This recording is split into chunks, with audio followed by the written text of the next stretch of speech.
Hello everyone and welcome back to our third video in the series talking about the Banner Engineering Safety Controller program or programming environment. In this video we're going to talk a little bit about making the connections for the our inputs as well to our outputs. So in this main middle field here in our functional view, we have the opportunity to add our logical commands, if you will. And these all go back into our very basics of electronics, where we talk about and, or, NAND, NOR, XOR, NOT type of logic gates. So by clicking on the plus icon, it automatically populates the functional element page where we're able to select our type of function blocks, where we have the option of using a NOT, and, or, NAND, NOR, XOR, SR flip-flop, and an RS flip-flop. We also have the option of choosing the function blocks that would control like our two-hand controls, as well as our muting blocks, bypass blocks, and some of that information, should we be using one of those in this. For most programs, at least in my field that I have experienced, I use a lot of the AND blocks. I have used a few of the NOTs, a couple of ORs here and there, but traditionally I stick with mainly AND, just because most safety functions require at least the use of an AND. Excuse me. So I'm going to go ahead and click AND. And what it's going to do is it's going to open up this properties tab. And it allows me to name it, whatever I might want to call it. And I'm going to go ahead and call it AND underscore 1. It allows me how many input nodes. So by looking at how many inputs I have over here, I'm going to say I have a E-stop, two gate switches, and a light curtain. So I'm going to go ahead and say I have a total of 5. Now that is the maximum I'm allowed to have. I'm not allowed to have any more than 5 per AND element, if you will. So what I could then do is I could have multiple ANDs tied together to create one giant AND, if you will, and then put it out to my output. It allows me to invert it. I have no need to invert, so I'm just going to click OK, and it puts it here. Excuse me. Then what I would go ahead and do is I would just drag and drop my little icon, or my little red square, to connect to my AND block. And just drag and drop in the order that you want it. And for my own personal preference, I kind of like to pull this out a little bit more so I can kind of see the wiring. So I just drag and drop to wherever I want to place it. And then it just allows me to see the wiring a little bit cleaner going into it. For all intents and purposes, I'm just going to send this output to a couple of my particular outputs. In thought, I might have like an air dump that I'm going to go ahead and set here.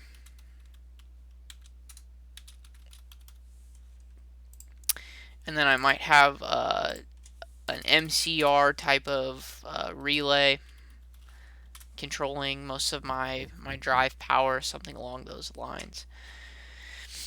For my two-hand control, this is where I would have to go back to my AND elements. So I would click on the plus, or my element selection tool here, and I would add a two-hand control block. What it does is it gives me a new name, allows me how many two-hand control stations I want, so I can have up to 4 that this would control. In my case, I only have 1. Do I have a particular input that I want to attribute this to? Do I have a muted sensor pair that I need to attribute this to? And the answer to that is no, I don't have any of that, so I'm going to go ahead and click OK. And I'm just going to simply drag and drop my two-hand control input to here, and then let it monitor.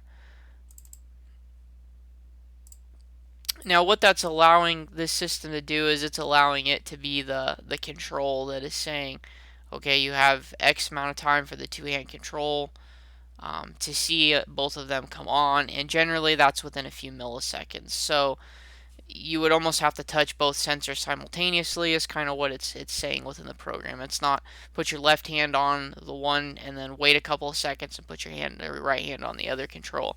It would be one of those situations you would have to have both of your hands on the two-hand control feature at the same time. And so in my case, I'm just going to go ahead and connect that over here to a a output, and I'm going to change the name to that to be THC output. And then I'm also going to take the fault latch reset off. So I may have like a particular relay in my program that needs to be on when the two-hand control is on, but then is off when the two-hand control is off. And then I may go ahead and actually just join. Okay, I can't join it there yet. Okay, so never mind. I won't probably join that then.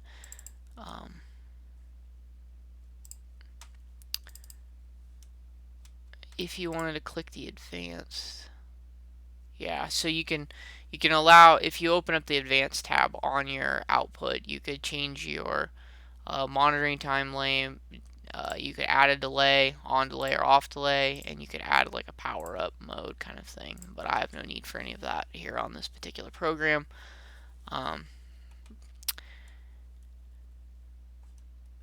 What we would then look at from our perspective here on this, and what I'm going to go ahead and do, because if you look over here, I also need to have, oh no I don't, excuse me, normally if you look over here on your checklist, it'll tell you that you need to have a connection to all of these here. And yes, it does actually tell me I need to have a connection, which is this one here. I need to have some type of input connected to it. And so I'm just going to go ahead and connect our light curtain into it, and I'm going to say, I'll call it LC, basically sending some type of output, say signifying that our light curtain is enabled to the on position.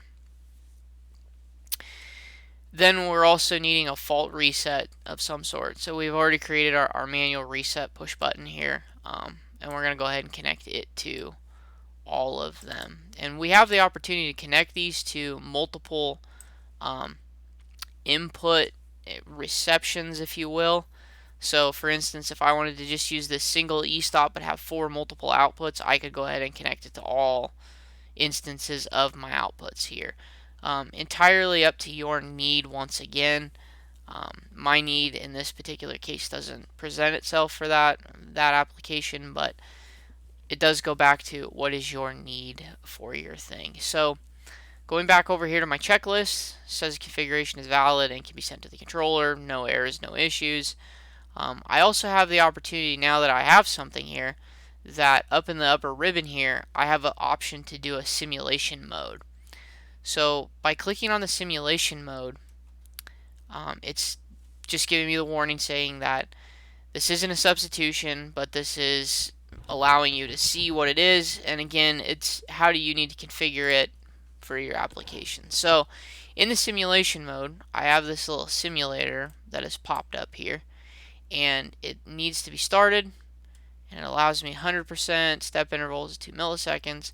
So I go ahead and hit play, and then I see the little icon spinning saying that I'm in simulation mode.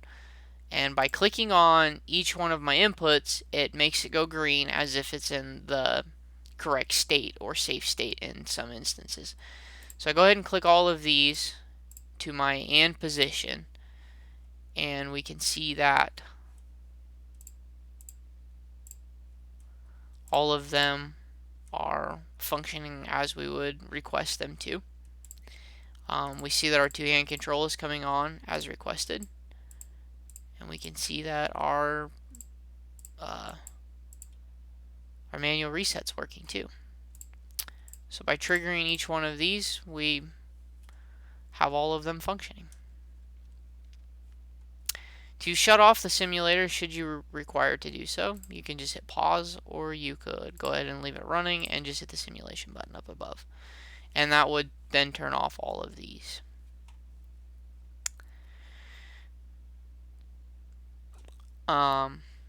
Should you, I kind of wanted to talk a little bit about this real fast. Should you want to have a system that requires a manual reset when the system goes to a fault state and then back to a normal state, you would want to set that as a latching reset. In our case, we have it set as a fault reset, so that this reset button down here only resets this should that output fault out for some reason.